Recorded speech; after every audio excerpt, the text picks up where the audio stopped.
I want to talk about something that I feel like is coming up quite a bit when people have been emailing in about questions that they have for the podcast. And they've been talking about this idea of politics, about that there's not a lot of women who they are finding in their city or online who have the same political beliefs as them. I've even had a question where someone talks about this fact that they don't really care what the woman's political beliefs are, but the woman cares a lot about what his political beliefs are. Okay, so I wanted to dive into this today where maybe this can help you out. Maybe you have some sort of political belief that's important to you, or maybe you're just finding that you don't care, but the world around you is getting more and more into, issues, politics, different agendas, as we know that the country seems to be pretty divided, half liberal, half conservative. And I'll just say this much. This is not a political episode. I'm not trying to steer you in one way or the other. I'm not even going to share my political beliefs. That's not really what's important. So I don't care if you're a hardcore conservative or a hardcore liberal or you're moderate or you don't care at all. Doesn't matter to me. But what I'm about to say, what I have to share in this episode, is going to help you either way. All right, so let's make this nice and simple, like I usually do. Politics. So what you need to do to start off this whole process is you should figure out what it is that you stand for. And for some of you listening, that's going to be very easy. Like you already know, I'm a conservative. I'm a moderate. I'm a liberal, I'm Green Party, whatever it is. Most likely you're probably either conservative or liberal or moderate. So one of those you probably already know. If you're not sure, that means you're probably moderate. That means that, some parts of each side kind of speak to you. But if you're really not sure, I think it'd be important to either get sure or at least know what kind of woman you want to date. Okay? So you should know what kind of woman that you want to date. So again, you want to get sure on either your political beliefs or the kind of woman that you're looking for and her political beliefs. Ideally, you have both, but obviously, if you know what you want or you know who you are, you're going to know what you want in a woman. You're going to want probably similar, very political beliefs. So either way, you got to know the answers to these questions. And that's because if you don't have the answers to these questions, then you might find yourself in a predicament when you're going out there and you're meeting women, whether in person doing approaches or you're meeting them from online dating. It's going to be tough for you because since you don't know what you want, you're going to stumble across a woman who you realize, this woman, I don't really like this. She's really far leaning left. She's really far leaning right. That's not good. It's better to be clear right off the bat. So this is your homework this week, is figure out where you lie, and then you can figure out what's going to happen when you're vetting for a woman. So this is pretty obvious advice. I mean, I think you should know this, right? And some of you are like, Trip, yes, I already know this. I'm hardcore liberal, and that's the kind of woman that I'm looking for. I would never date a conservative. Okay. So if that's the case, more obvious advice, but it's has to be mentioned because I don't think everyone thinks about this, is you got to have this somewhere on your dating profile to start if you're doing online dating, which you should be. You got to have this on your dating profile somewhere if it's important to you. Obviously, if it's not important to you and you don't care, then don't put it on there. But if it's important to you, have it on your dating profile so that not only are you looking for someone, but it's going to filter out the women who see yours and they go, he's super liberal. Well, I'm conservative. I don't want to be with this guy. And then they won't match with you. I like to have guys who when I'm coaching them, we're doing the whole online dating program that I have created, Online Domination. I have them put one sentence in their dating profile, because not every dating profile has the opportunity for you to put liberal, conservative, moderate, all that stuff. So like a Tinder or Bumble or something like that, you might be putting one sentence in your profile that just says that you are a Trump supporter, or that you are conservative, or that you are a Biden supporter, whatever it may be. So some sort of support for some party, right? Having that in your profile written in is going to filter out the women who you don't want to be with. So make sure that you have that in there if you are very leaning towards some side of the political spectrum. Okay? So that's going to be really important.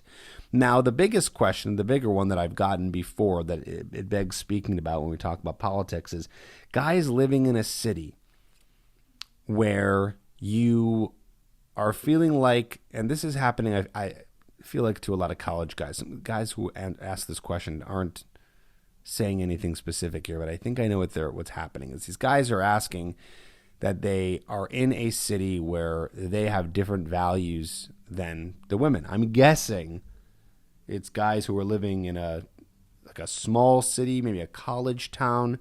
Those towns usually seem to be pretty liberal. I don't mean like small town USA. I mean like a small type college town.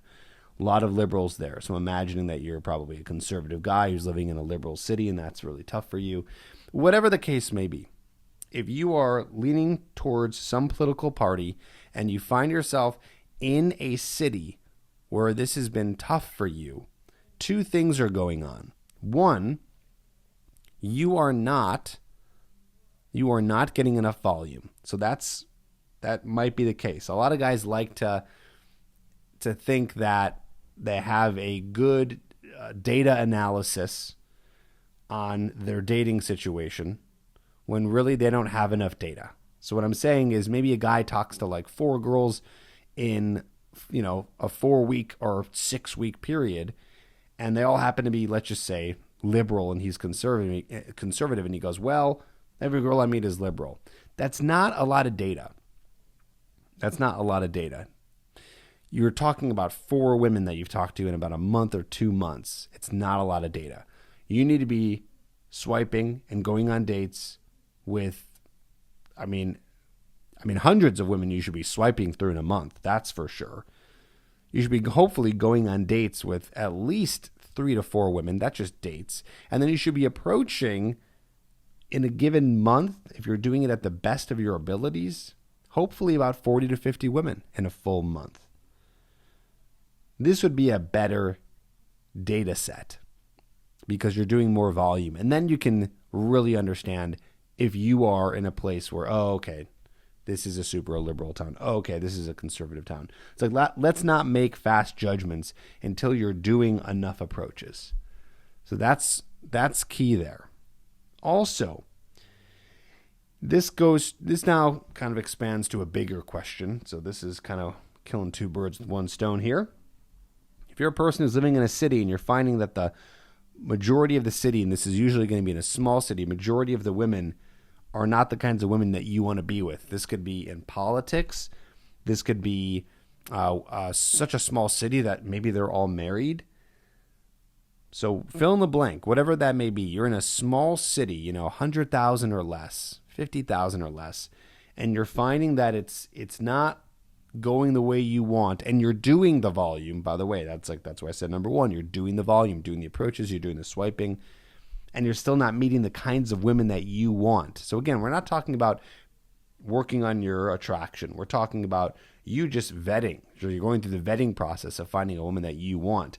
If that's not happening, then you need to move. I know that is polarizing to some, very intense advice. Okay, Trip. Easy for you to say, just move. I understand that that's not easy. Moving is intense, especially if you have a job that is not remote, although a lot of people are getting more remote jobs these days and maybe don't consider moving. So that's why I beg to say, it begs the question of, should you be in that city, right? But again, what we're saying here is that even though it's hard, that still is the solution. So if you're in a city that's not giving you the kinds of women that you're looking for, the only solution is to move. It's kind of another common sense answer, but I don't think people really hear that. And I want to be that older brother to you. Even if you're listening to this and you're older than me, we still all need some sort of, quote, older brother to tell you the reality and give you the truth, even if it's something that's hard to hear. that you might have to move. So if a priority for you is to meet a woman that, let's say, is liberal, and you're in a small town and it happens to be conservative, and you're very interested in meeting a woman who's liberal, who's left wing, well, if that's a priority for you, then it does make sense for you to move and live in a different city. And that might make sense for you to find a new city and, yes, find a new job. If your priority is not that and it's just working, which I know if you're listening to this podcast, that's not going to be the only priority for you. You're interested in meeting and attracting women, right? So clearly it's a priority, but still have to say, if it's not a priority for you, well then stay where you are and do your thing. I'm not saying that in a passive aggressive way. I really mean that. Then just stay there. That's not your priority. So you got to think about what your priorities are and then do your research to figure where you can live that's going to match your priorities. And for you, that might be finding a woman who leans in the political direction that you do. So I'd really think about this. And for anyone else who feels that they're in a city that's not for them or that's not enough women, and you've heard me say this before if you listen to the podcast regularly, yes, moving is the answer. And you'll be happy that you did because you know how that city you're living in right now is affecting you, and it's not affecting you positively, is it? No, it's not. So I urge you to do that. Maybe there's creative ways you can do for your job. Maybe you can make your job remote. Who knows? And if you feel like you're stuck, well, then maybe you have to find a new line of work. So something has to give somewhere. I wish I could give you an answer that just solved everything. But something sometimes has to give depending on what your priorities are. Like I say to my coaching clients, I get my coaching clients who are kind of coming in and they go, okay, let's do this. I'm working out, I'm working on my business, and now I want to meet women. And I say, listen, if you want to meet women and we're going to go through this process together, you're going to be spending hours of your week towards meeting and attracting women. You're going to be working on your dating profile. You're going to be swiping. You're going to be going out. You're going to be approaching women.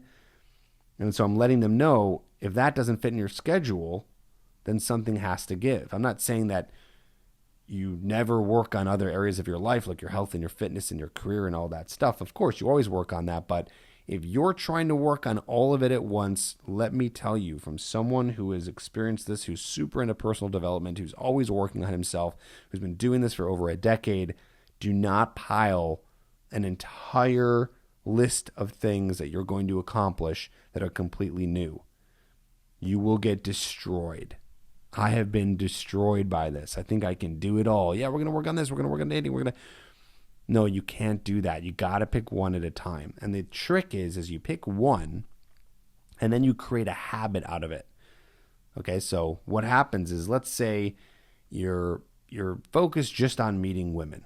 Okay, so right now, you're doing your job and you go to work and all that stuff. Maybe you're not really working out right now, but your priority right now is meeting women. Okay, so you'll make habits to be going out, approaching women. You'll be making time and habits to be swiping on women. And once you get that going for, let's say, 1, 2, 3, 4 months, which is not that very long out of your whole life, right? Out of a year, that's only a third of your year.